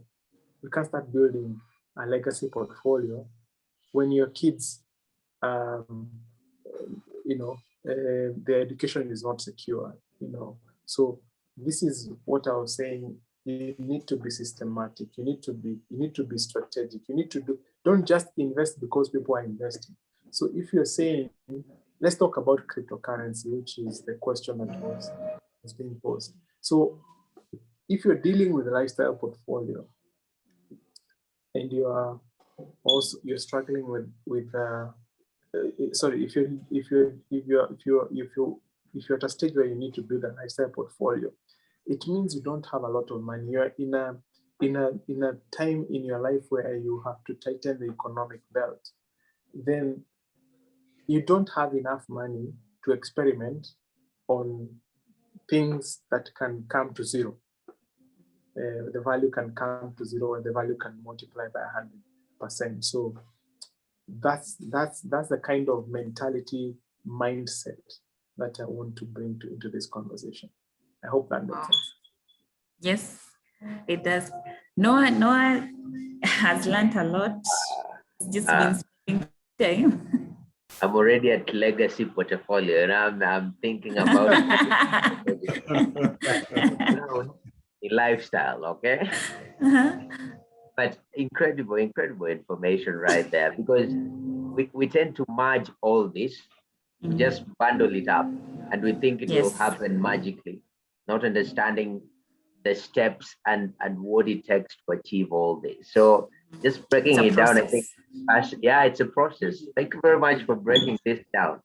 I know we were thinking about, the bigger discussion was about savings and directing your savings into investment. Now, with your savings, even in a chama, place yourself in this hierarchy. And what are you doing to secure the specific hierarchies as time goes by? It's very important to have that structure in mind. This is incredible, man. Hi, my Saturday is met. Now Yeah, mine too. I can go do some philanthropy, right? Yes, it is. So now we are on. We actually we past time, and I want to thank Mr. Fires Mushiri for the insights. Actually, I've learned a lot. Unajua sisi na Noah, we are like the kind who get money, and okay, for me I have responsibilities, but maybe Noah, you said you are the person of having fun. I look like I don't have responsibilities, but now from that hierarchy, I think You do. my food, clothes, and shelter first. Yes. So we're going to have a parting shot from you and Eric. And okay, I've learned a lot myself, and I'm very glad that this conversation is going to be available even after this, so that people can learn a lot, because this is a lot of information that should not go into waste. This needs to go out there on the social media, and people learn that people have been living a lie by day in this Nairobi. There are those people who go to Naivasha every weekend, but they can hardly put food on the table. So people have to learn a lot from this. Yes. So Mr. Pius, thank you so much for those insights. Eric, thank you so much also for your advice. We have learned a lot from both of you. And now we're going to have a parting shot since we are past time. And then this conversation will go ahead even after this, even after the webinar. We'll have phone calls and partnerships, Eric and Mr. Fires. Yes. So Mr. Fires, parting shots. Yeah, thank you. Thank you. I've really enjoyed this conversation. I was wondering how we'll utilize 2 hours, but I'm realizing it was just too short. We still haven't said enough because the topic was very rich. But I want to say this to everybody here. Life is measured by time. And at the end, what we have to be accountable for the time that God has given us. And it will be a very sad thing if we spend all our life chasing after money and hoping that we will enjoy life at the end. So the discussion for today is about financial redemption. How can we redeem time? Each one of us. How can we redeem as much time as possible? Instead of spending 75% of our time on this earth chasing for money, and then 25% enjoying retirement when we are old, I would want to invert that.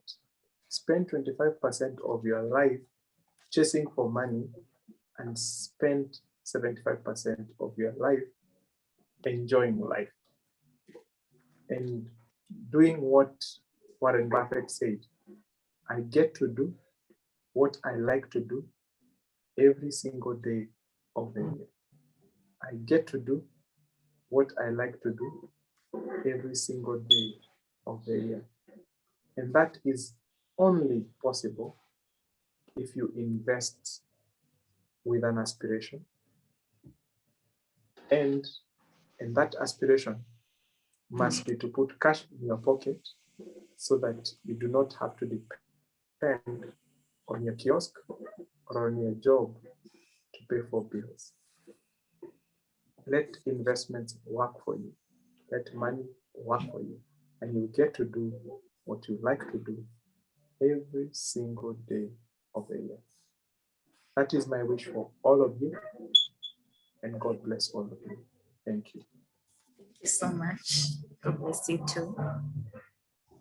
Eric? Thank you very much, everybody, for joining us. It's always a pleasure having a discussion with you, sharing ideas, and seeing how we can both grow. I take a lot of pride in knowing that I learn and get a lot of insight from the members that attend these webinars and the teams that join us and impart some knowledge into us. We have a responsibility towards growing each other, and I think it's nice that we take that seriously. We live by the mantra that to those whom much has been given, much is expected, and we look to therefore impart as much of that knowledge back as humanly as we can. It's in that spirit that we look to see, as Malipo, I think our goal is to develop at least 5,000 chamas that can actually grow to support over 200,000 families of passive investments through our platforms. That is our goal. That is what we aspire to do. And we start that by making sure that we provide a transparent platform that does the bookkeeping and basically becomes the CFO in your pocket. That is our ultimate goal. And if we can achieve even 50% of that, more than 100,000 families can comfortably say that because those who started running the platforms through Malipo, it provides us with a base to then have investment that provides us passive income so that we can enjoy our time, as Pius says it. So I'll just go out by describing what Malipo does once again for the benefit of those who have joined us later and for those who want to explore it earlier. Is we provide you a platform where as a group of people with common financial interests, and we really emphasize on that, because as we see in every journey that you take, it is important that you have a common goal, whatever it is that you guys aspire to do. But we then provide it so it can be transparently transact with each other with the goal of achieving collective financial responsibility. And that's another thing that's very key for us, that your growth is collective. It is done as a people, that we bring each other up. That is our responsibility, God-given or otherwise, to make sure that the next person grows as we also grow, okay? And that's what we look to achieve with Malipo.